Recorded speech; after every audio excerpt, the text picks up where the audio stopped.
Magandang gabi po sa ating lahat, mga kapatid. Magandang gabi din po, Father. Tayo po ngayon ay nasa pangatlong linggo sa karaniwang panahon, pambansang linggo ng Biblia.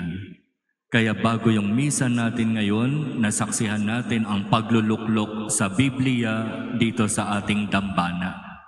Pagpapaalaala sa atin ng kahalagahan ng salita ng Diyos na nakapaloob sa Biblia, ang salita ng Diyos na buhay, makapangyarihan at magagamit natin upang tunay na baguhin ang hindi maganda nating buhay. Ngayong araw na ito, ika-25 ng Enero, ay pagdiriwang din ng kapistahan ng pagbabagong buhay ni Apostol San Pablo.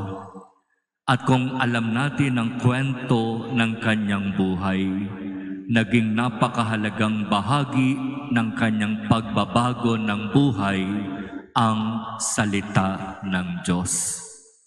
Ang salita ng Diyos na makapangyarihan at buhay, na kayang makapagpabago kahit na ng pinakamatigas na puso ng tao. At nangyari yan kay Saulo, na sa biyaya ng Diyos ay naging Pablo. Si Saulo, sa kanyang lumang buhay, masasabi natin bilang mga Kristiyano na masamang tao yan.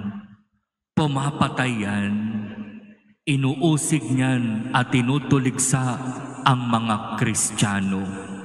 Sapagkat para kay Saulo, ang pinakadapat gawin, usigin at patayin ang mga Kristiyano.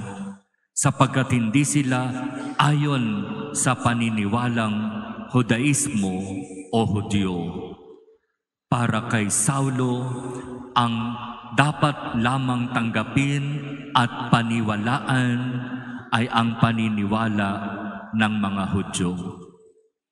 Kaya isang marangal na gawain para kay Saulo ang pumatay ng mga Kristiyano.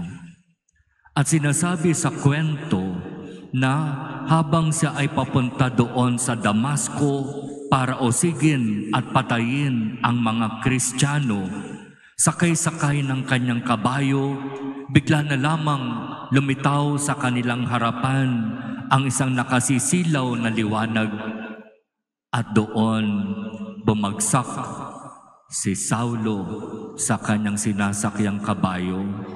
At mula sa itaas, mayroong tinig na nagsabi, "Saulo, Saulo, bakit mo ako inuusig?" Salita ni Jesus. Salita ng Diyos. Bakit natin sinasabing makapangyarihan ang salita ng Diyos?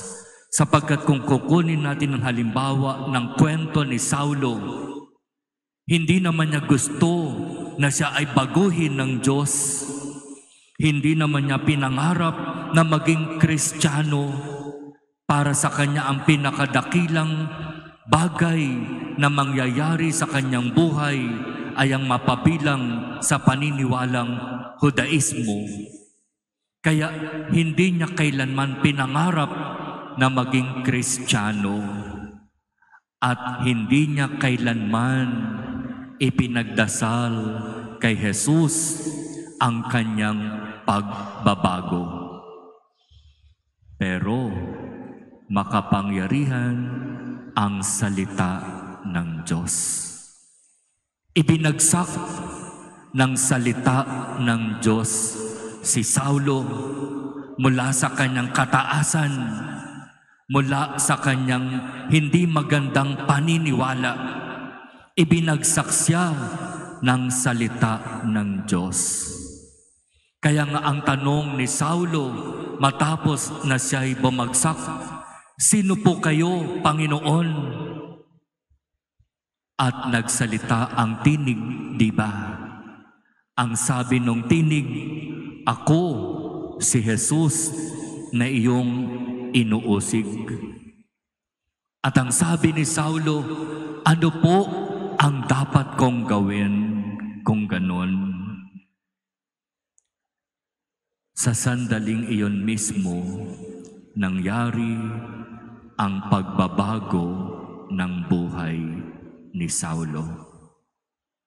Hindi niya kilala si Jesus. Pero sa kapangyarihan ng salita ni Jesus, siya'y nabago. At mula sa pagiging Saulo, matapos na siya'y binyagan, siya'y naging Pablo. Mula sa pagiging tagapag-usig ng mga Kristiyano, siya'y naging tagapagtanggol ng mga Kristiyano. Kaya sa halimbawang ito ng kwento ng buhay ni San Pablo Apostol, talagang masasabi natin, makapangyarihan ang salita ng Diyos. Sabi nga, napakatalas ng salitang ito ng Diyos at ito ay inihahambing sa isang tabak, sa isang itak na sa magkabila may matalas na talim na kapag ibinagsak sa iyo, talagang para sa iyo. At ang pwede mo na lang sabihin, aray, sapol, ako yata yung pinapatamaan. Ano bang nangyayari? Bakit parang sa akin nakatingin yung pare? Bakit parang ako yung pinapakinggan o pinaparinggan? Makapangyarihan ang salita ng Diyos. Kayang-kaya tayong baguhin. Kayang-kayang ibigay sa atin ang kung ano ang kailangan natin upang tunay tayong maging tagasunod at tagapaglingkod ng Diyos. Kaya sa buong isang linggo na ito, pagninilayan natin ang kahalagahan ng salita ng Diyos.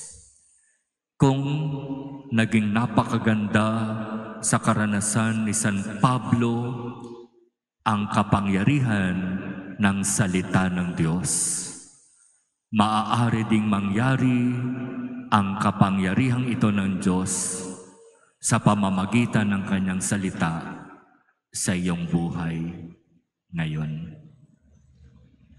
Maaari ka ring baguhin ng salita ng Diyos. At ipagkaloob nawa ng Diyos ang biyayang iyan sa ating lahat, na sa pamamagitan ng kapangyarihan ng kanyang salita, tunay tayong mabago at maging kalugod-lugod sa kanyang harapan.